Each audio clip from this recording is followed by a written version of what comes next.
എൻ്റെ പേര് ജോണി എരുമമുണ്ട. നിലമ്പൂരിൽ നിന്നാണ് ഞാൻ വന്നത്. എൻ്റെ മകൻ ലിജിൻ.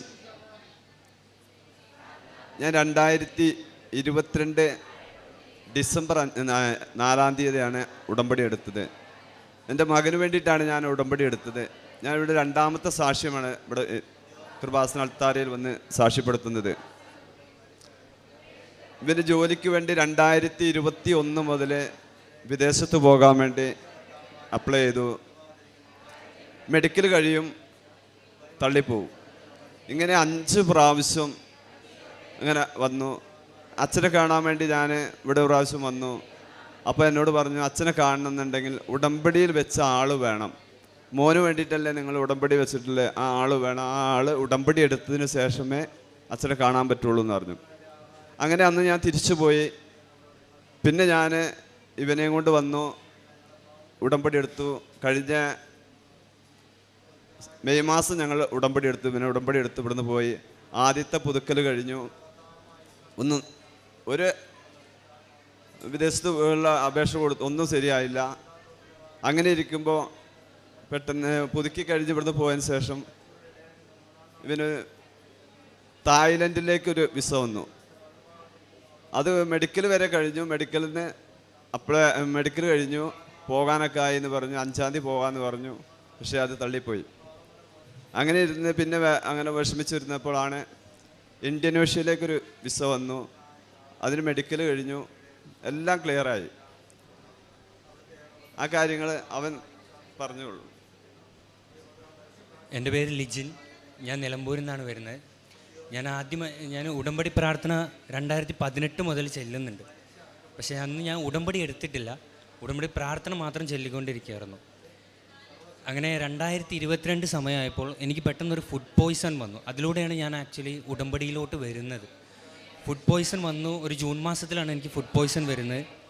ഫുഡ് പോയ്സൺ വന്ന് എൻ്റെ റൂമിലുള്ള എല്ലാവർക്കും വന്നു. പക്ഷേ അതിന് ഇമ്പാക്റ്റ് 3-4 മാസമായിട്ടും എൻ്റെ ശരീരത്തിൽ നിന്ന് മാറുന്നില്ല. എനിക്ക് എപ്പോഴും വൊമിറ്റിങ്, വയറിന് ബുദ്ധിമുട്ട്, ബ്ലഡ് വരിക, അങ്ങനെ എന്തെങ്കിലുമൊക്കെ ആയിട്ട് പ്രശ്നങ്ങൾ എനിക്ക് എപ്പോഴും വന്നുകൊണ്ടിരിക്കുമായിരുന്നു.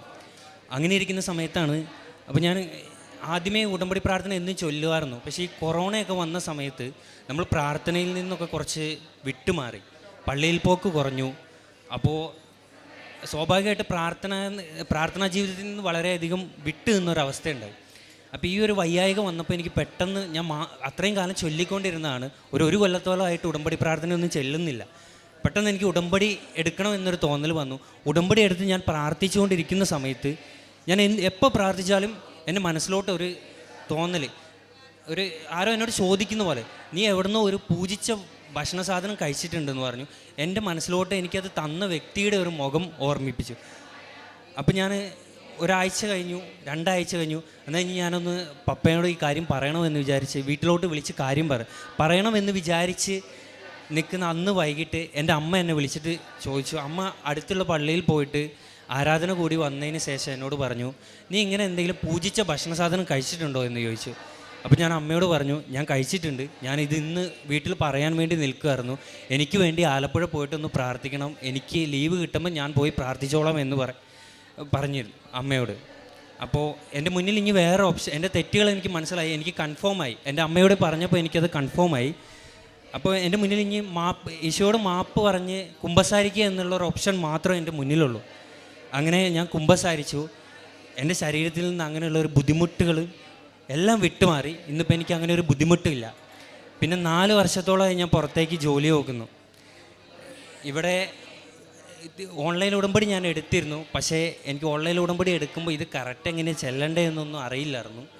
എൻ്റെ ഈ വയ്യായിക വന്നു കഴിഞ്ഞപ്പോൾ പപ്പ വന്ന് ഉടമ്പടി എടുത്തതിന് ശേഷമാണ് ഈ ഉടമ്പടി എങ്ങനെയാണ് ചെയ്യേണ്ടത്, എങ്ങനെയാണത് പ്രവർത്തിക്കേണ്ടത് എന്ന് എനിക്ക് മനസ്സിലായത്.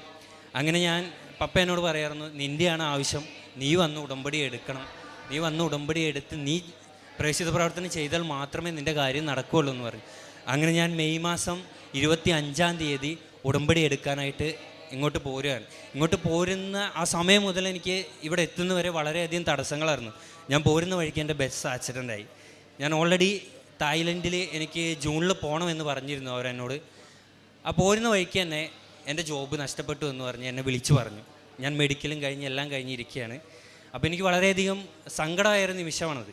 കാരണം ഒരുപാട് കാലങ്ങളായിട്ട് ശ്രമിക്കുന്നു, വയസ്സും ആയി തുടങ്ങി. അപ്പോൾ വളരെയധികം സങ്കടപ്പെടുത്തിയൊരു നിമിഷമായിരുന്നു. പക്ഷേ ഞാൻ വന്നു, ഉടമ്പടി എടുത്തു, എൻ്റെ ജോലിയുടെ ആവശ്യങ്ങൾ വെച്ചു, ഉടമ്പടി എടുത്ത് ഞാൻ പോയി. അപ്പോൾ ഞാൻ ഇതിനു മുമ്പ് എൻ്റെ ഫീൽഡിൽ ഇന്ത്യയിലെ ഏറ്റവും വലിയ കമ്പനിയിൽ വർക്ക് ചെയ്തുകൊണ്ടിരുന്നൊരു വ്യക്തിയാണ്. അവിടെ നിന്ന് ഞാൻ പോളണ്ട് പോകണം എന്ന് പറഞ്ഞിട്ട് ഇറങ്ങിയതാണ്. ഒരു ഡിസംബറിൽ ഇറങ്ങി, ജനുവരിയിൽ എനിക്ക് പോളണ്ട് പോകാം എന്ന് ഉറപ്പ് പറഞ്ഞുകൊണ്ട് ജോലി വിട്ട് ഇറങ്ങിയ ഒരു വ്യക്തിയാണ് ഞാൻ. പക്ഷേ എനിക്ക് പോകാൻ കഴിഞ്ഞില്ല. 2 മാസം ഞാൻ വീട്ടിലിരുന്നു. അവസാനം ഞാൻ തിരിച്ച് ഒരു കമ്പനിയിൽ ജോലിക്ക് കയറി. അപ്പോൾ അതിൻ്റെ ഇടയിലാണ് ഈ തായ്ലൻഡിലെ കാര്യങ്ങളൊക്കെ എനിക്ക് വന്നത്. അപ്പോൾ അതും ഇവിടെ വരുന്നതിന് മുമ്പ് എനിക്കത് നഷ്ടപ്പെട്ടു. അങ്ങനെ വന്നു, ഉടമ്പടി എടുത്തു, നിയോഗങ്ങൾ വെച്ച് ഞാൻ പോയി. അങ്ങനെ ഉടമ്പടി പുതുക്കുന്നതിന് മുമ്പായിട്ട് എനിക്ക് ഇന്തോനേഷ്യയിലോട്ടൊരു ജോബിൻ്റെ ഓഫർ വന്നു. ഞാൻ ഇൻ്റർവ്യൂ അറ്റൻഡ് ചെയ്തത് ഞാനാണ് ഇൻ്റർവ്യൂ നടത്തിയതെങ്കിൽ ഒരിക്കലും ഞാൻ ആ ഇൻ്റർവ്യൂ വന്ന ആളെ സെലക്ട് ചെയ്യില്ല. അത്രയും മോശമായ രീതിയിലാണ്. കാരണം എനിക്ക് ലാംഗ്വേജിൻ്റെ ഒരു പ്രശ്നം വന്നിരുന്നു. പെട്ടെന്ന് പാനിക്കായി. ഇവർ ഇൻ്റർവ്യൂ പെട്ടെന്ന് പറഞ്ഞു, നൈറ്റ് 10 മണിക്ക് എന്നോട് ഇൻ്റർവ്യൂ അറ്റൻഡ് ചെയ്യാൻ പറഞ്ഞു. പെട്ടെന്ന് ഞാൻ പാനിക്കായി, ഒട്ടും പ്രിപ്പയർ അല്ലായിരുന്നു, എനിക്കൊന്നും പറയാൻ കഴിഞ്ഞില്ല. അങ്ങനെ ആ ആദ്യത്തെ ഇൻ്റർവ്യൂ ഞാൻ സെലക്റ്റായി. സെക്കൻഡ് ഇൻ്റർവ്യൂവിൻ്റെ സമയത്ത് ഞാൻ നാക്കിൽ ഉടമ്പടി ഉപ്പും അതേപോലെ തൈലവും വെച്ച് കുരിശ വരച്ചിട്ടാണ് ഞാൻ ഇൻ്റർവ്യൂവിന് കയറിയത്. എൻ്റെ നാക്കിനെ അമ്മ കൺട്രോൾ ചെയ്തോളണേ എന്ന് പറഞ്ഞിട്ടാണ് ഞാൻ ഉടമ്പടി പ്രാർത്ഥനയും ചൊല്ലിയിട്ടാണ് ഞാൻ ഇൻ്റർവ്യൂവിന് കയറുന്നത്. ദൈവം സഹായിച്ച് അന്ന് അറ്റൻഡ് ചെയ്തതിൽ 10-15 പേരോളം അറ്റൻഡ് ചെയ്തിരുന്നു. അതിൽ 2 പേര് സെലക്റ്റായി. അതിലൊരാൾ ഞാനാണ്. അങ്ങനെ 3-ാമത്തെ റൗണ്ടും 2-ാമത്തെ റൗണ്ടും കഴിഞ്ഞ് 3-ാമത്തെ റൗണ്ടും ഞാൻ ഇൻ്റർവ്യൂ സെലക്റ്റായി. അപ്പോൾ കഴിഞ്ഞ മാസം എനിക്ക് ആക്ച്വലി 15-ൻ്റെ ഉള്ളിൽ എനിക്ക് വിസ വരേണ്ടതായിരുന്നു. അപ്പോൾ ഞാൻ 15-ാം തീയതി ആയപ്പോഴത്തേനും ജോബ് റിസൈൻ ചെയ്ത് വീട്ടിലോട്ട് വന്നു. അവരെന്നോട് പറഞ്ഞിരുന്നു എത്രയും പെട്ടെന്നായിരിക്കും റിക്രൂട്ട്മെൻറ്റ്, അപ്പോൾ പ്രിപ്പയറായി നിൽക്കണമെന്ന് പറഞ്ഞിരുന്നു. അപ്പോൾ ഞാൻ പെട്ടെന്ന് ജോലിയൊക്കെ റിസൈൻ ചെയ്ത് വീട്ടിലോട്ട് വന്നു. 10-15 ദിവസത്തോളം ഞാൻ വീട്ടിലിരുന്നു. 30-ാം തീയതി ആയി, ജോബ് വിസ വന്നില്ല. അപ്പോൾ ഞാൻ മാനസികമായിട്ട് തളർന്നിരുന്നു. പക്ഷേ എന്നോട് ഒരുപാട് പേര് ചോദിച്ചിരുന്നു എന്തായി എന്ന് ചോദിച്ചിരുന്നു. പക്ഷേ ഞാൻ എല്ലാവർക്കും ഒരു ഉറപ്പ് പറഞ്ഞിരുന്നു, ലേറ്റ് ആയാലും ഞാൻ ഇപ്രാവശ്യം ഇവിടെ വന്ന് സാക്ഷ്യം പറഞ്ഞ് ഞാൻ പോകുമെന്ന് പറഞ്ഞിരുന്നു. അങ്ങനെ ഞാൻ 1-ാം തീയതി രാവിലെ തിരിച്ച് ബാംഗ്ലൂർക്ക് ജോലിക്ക് കയറാമെന്ന് പറഞ്ഞ് പോകാൻ നിൽക്കുമായിരുന്നു.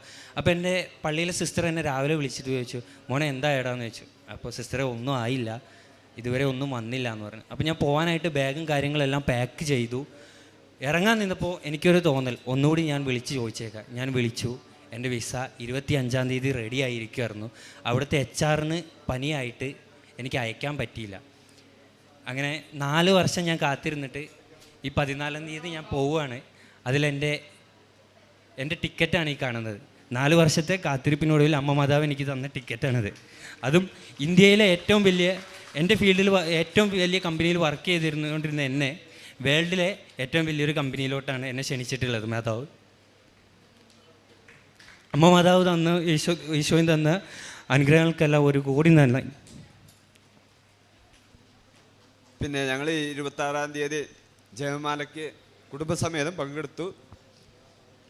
മോന് പോരാൻ പറ്റില്ല, അവന് പനിയായതുകൊണ്ട് ഭാര്യയും മകളും ഞാനും കുടുംബസമേതം പങ്കെടുത്തു. പിന്നെ കാരുണ്യപ്രവൃത്തി പറഞ്ഞാൽ ഞങ്ങളെ അടുത്തുള്ളൊരു അഭയഭവനുണ്ട്, സിസ്റ്റേഴ്സ് നടത്തണേ. അവർക്ക് ഭക്ഷണം കൊടുക്കും, ഇടയ്ക്ക് അവിടെ പോകും, അവർ സംസാരിക്കും, വർത്തമാനം പറയും. അതുപോലെ വിശുദ്ധ ബലിക്ക് ഞായറാഴ്ച മുടക്കാറില്ല. വിശുദ്ധ ബലി ഞായറാഴ്ച ഉണ്ടെങ്കിൽ ഞായറാഴ്ച എന്നും പോകും. എല്ലാ ദിവസവും എനിക്ക് പോകാൻ പറ്റില്ല, ഞാനൊരു വണ്ടി ഡ്രൈവറാണ്, സ്കൂൾ ബസ് ഓടിച്ചുകൊണ്ടിരിക്കുന്ന ഒരാളാണ്. അപ്പോൾ എനിക്ക് രാവിലെ പോകാൻ പറ്റില്ല.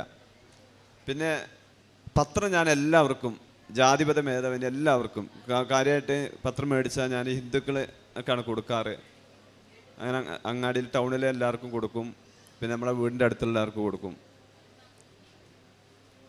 കുമ്പസാരിക്കാൻ 2 ആഴ്ച കൂടുമ്പോൾ കുമ്പസാരിക്കാൻ ചിലപ്പോൾ പറ്റും, ചിലപ്പോൾ ഒരു 3 ആഴ്ചയൊക്കെ പിടിക്കും, ചിലപ്പോൾ അങ്ങനെ കുമ്പസാരിക്കും. പിന്നെ പള്ളിയിൽ സജീവമായിട്ട് പള്ളിയിലെ കാര്യങ്ങളിൽ വ്യാപൃതനാണ്. പള്ളിയിലെ എല്ലാ കാര്യങ്ങളിലും സജീവമായി പ്രവർത്തിക്കുന്നു. പത്രോസ്ലീഹയുടെ 1-ാം ലേഖനം 1-ാം അധ്യായം 6-7 തിരുവചനങ്ങൾ. അല്പകാലത്തേക്ക് വിവിധ പരീക്ഷകൾ നിമിത്തം നിങ്ങൾക്ക് വ്യസനിക്കേണ്ടി വന്നാലും അതിൽ ആനന്ദിക്കുവിൻ. കാരണം അഗ്നിശോധനയെ അതിജീവിക്കുന്ന നശ്വരമായ സ്വർണത്തേക്കാൾ വിലയേറിയതായിരിക്കും പരീക്ഷകളെ അതിജീവിക്കുന്ന നിങ്ങളുടെ വിശ്വാസം. ഈ സഹോദരനും മകനും ക്ലേശകാലത്തിലൂടെ കടന്നു പോകുമ്പോൾ പരിശുദ്ധമ്മയുടെ തിരുനടയിൽ ഉടമ്പടിയെടുത്ത് പ്രാർത്ഥിക്കുകയും അതിലൂടെ അത്ഭുതകരമായി ലഭിച്ച വലിയ അനുഗ്രഹത്തെ സാക്ഷ്യപ്പെടുത്തുകയുമാണ്. മകൻ്റെ വാക്കുകളിൽ അവൻ പറയുന്നുണ്ട്, ഉടമ്പടി എടുക്കുവാൻ ഇങ്ങോട്ട് യാത്ര വന്ന നിമിഷം മുതൽ ഒത്തിരി പ്രതിബന്ധങ്ങളായിരുന്നു. വാഹന അപകടവും മറ്റു തടസ്സങ്ങളും ജോലി നഷ്ടപ്പെടലും ഒക്കെയായി തിരിച്ചടികൾ മാത്രമാണ് അമ്മയോട് ചേർന്നുള്ള ജീവിതം തുടങ്ങുവാൻ അവൻ ആഗ്രഹിച്ച നിമിഷം മുതൽ ലഭിച്ചുകൊണ്ടിരുന്നത്.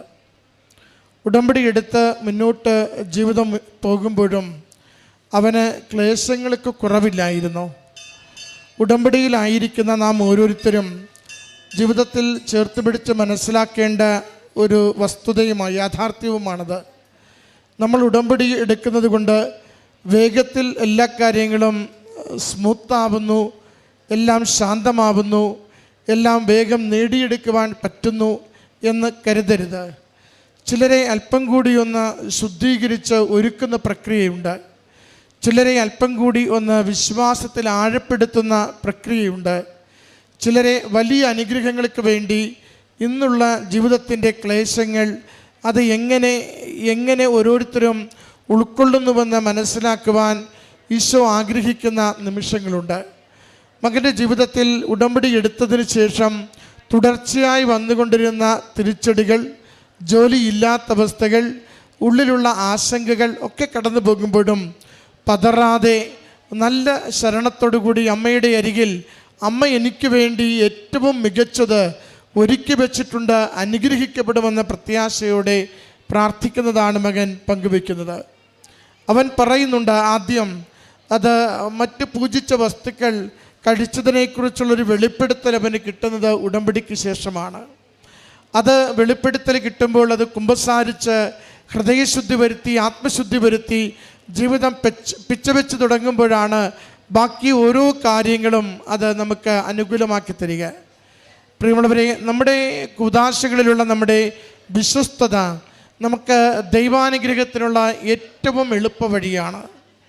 നമ്മൾ ഉടമ്പടിയുടെ നിബന്ധനകളിലേക്ക് വരുമ്പോൾ നമ്മോട് പറയുന്നുണ്ട്, അതിലാദ്യത്തത് പാപങ്ങളെ ഉപേക്ഷിക്കുക എന്നുള്ളതാണ്. നമ്മൾ തന്നെ തിരിച്ചറിയുന്ന നമ്മുടെ തിന്മകളെയും പാപാവസ്ഥകളെയും ഉപേക്ഷിക്കുവാൻ വേണ്ടി തീരുമാനിക്കുമ്പോൾ വലിയ ഒരു സ്വാതന്ത്ര്യവും ദൈവത്തിന് ഇടപെടുവാനുള്ള വേഗത്തിലുള്ള സാഹചര്യവും നമ്മുടെ ജീവിതത്തിൽ ഒരുക്കപ്പെടുകയാണ്. അതോടൊപ്പം വചനവായനയിലൂടെയും പ്രത്യക്ഷീകരണ പ്രാർത്ഥനയിലൂടെയും ജപമാല പ്രാർത്ഥനയിലൂടെയും അനുദിന വിശുദ്ധ ബലിയിലെ പങ്കാളിത്തത്തിലൂടെയും 2 ആഴ്ചയിൽ ഒരിക്കലുള്ള കുമ്പസാരത്തിലൂടെയും നമ്മൾ നിരന്തരം ദൈവത്തിൻ്റെ സന്നിധിയിൽ, ദൈവത്തിൻ്റെ അന്തരീക്ഷത്തിൽ നമ്മളെ തന്നെ സമർപ്പിക്കുകയാണ്. ദൈവമേ, ഇതാ ഞാനെന്ന് സാമുവേൽ ദൈവ സ്വരത്തോട് പ്രതികരിക്കുന്നത് പോലെ നമ്മൾ എപ്പോഴും ദൈവം ഇടപെടുവാൻ, ദൈവം സംസാരിക്കുവാൻ, ദൈവാനുഭവം സ്വീകരിക്കുവാൻ നമ്മളെ തന്നെ പങ്കുവയ്ക്കുകയാണ്.